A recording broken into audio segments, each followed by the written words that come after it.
नमस्कार, तरुण भारत न्यूज गोवा राज्याच्या बातमीपत्रात आपलं स्वागत. आता पाहूयात राज्यातील महत्त्वाच्या घडामोडी. सर्वात प्रथम हेडलाईन्स. सुभाष वेलिंगकर गोव्याचे राज ठाकरे बनू पाहत आहेत, राष्ट्रवादीची टीका.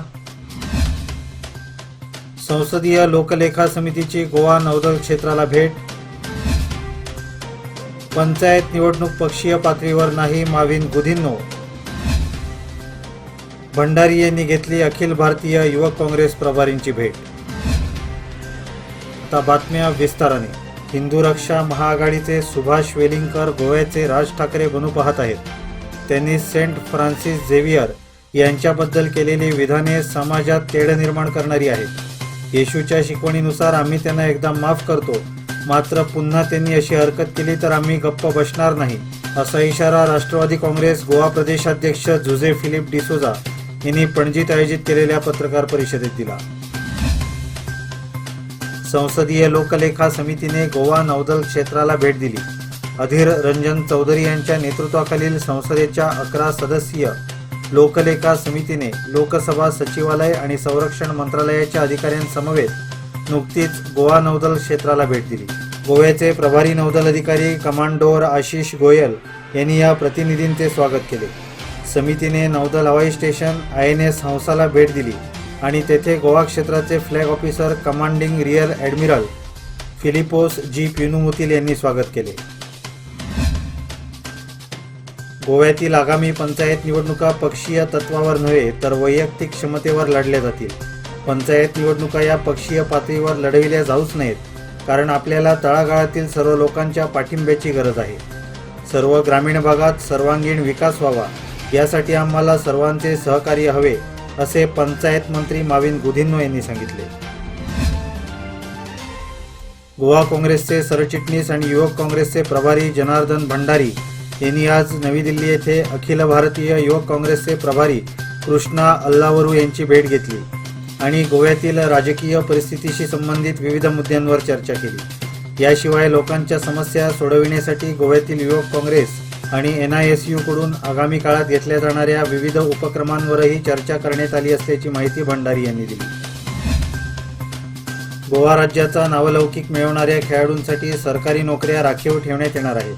तरुणांना क्रीडा क्षेत्रात करिअर करण्यासाठी प्रोत्साहन देणार असल्याचे क्रीडा मंत्री गोविंद गावडे यांनी सांगितले. राज्यातील ग्रामीण भागातील युवकांमध्ये क्षमता, प्रतिभा आणि कौशल्य आहे आणि त्यासाठी खेळ आणि संस्कृतीचा राष्ट्रीय शैक्षणिक धोरणात समावेश करण्यात आला असून त्याचा विद्यार्थ्यांना फायदा होईल, असे गावडे यांनी सांगितले. वास्को कदंबा बसस्थानक प्रकल्प आणि वास्को मासळी मार्केट प्रकल्पाला गती देण्यात येणार असून या प्रकल्पांच्या कामाला लवकरच सुरुवात होणार आहे. याशिवाय लोकोपयोगी प्रकल्पांच्या कामांना गती देऊन या दोन्ही प्रकल्पांना चालना देण्याचे आश्वासन वास्कोचे आमदार कृष्णा साळकर यांनी चिखली ते हेडलँड सडा परिसरापर्यंतच्या 7 कोटी रुपयांच्या हॉट मिक्सिंग रस्त्याच्या कामाच्या शुभारंभ प्रसंगी बोलताना दिले. परंपरा लोकहिताची, परंपरा पारदर्शकतेची, परंपरा सुरक्षिततेची. गेल्या 25 वर्षांपासून विश्वास जपणारी, विविध सेवांद्वारे ग्राहक हित जोपासणारी परंपरा लोकमान्यची, जी ठरते सहकार क्षेत्राचा मानबिंदू आणि आपल्यासाठी आपले विश्वासू लोकमान्य. गोव्यातील समाजाची एकता आणि शांतता कायम राखली पाहिजे. गोमंतकीयांनी कोणत्याही व्यक्तीने केलेल्या कोणत्याही फुटीर विधानांना बळी पडू नये, असे आवाहन वाहतूक मंत्री माविन गुदिन्हो यांनी वाडे येथे आयोजित करण्यात आलेल्या एका कार्यक्रमानंतर पत्रकारांशी बोलताना केले. गोवा हे प्राचीन काळापासून गोव्यातील विविध समुदायांमध्ये एकता आणि जातीय सलोख्यासाठी ओळखले जाते, असे त्यांनी सांगितले.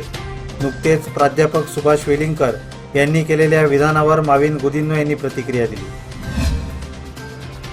संजीवनी साखर कारखाना चालू करण्यासाठी सरकार प्रयत्नशील आहे.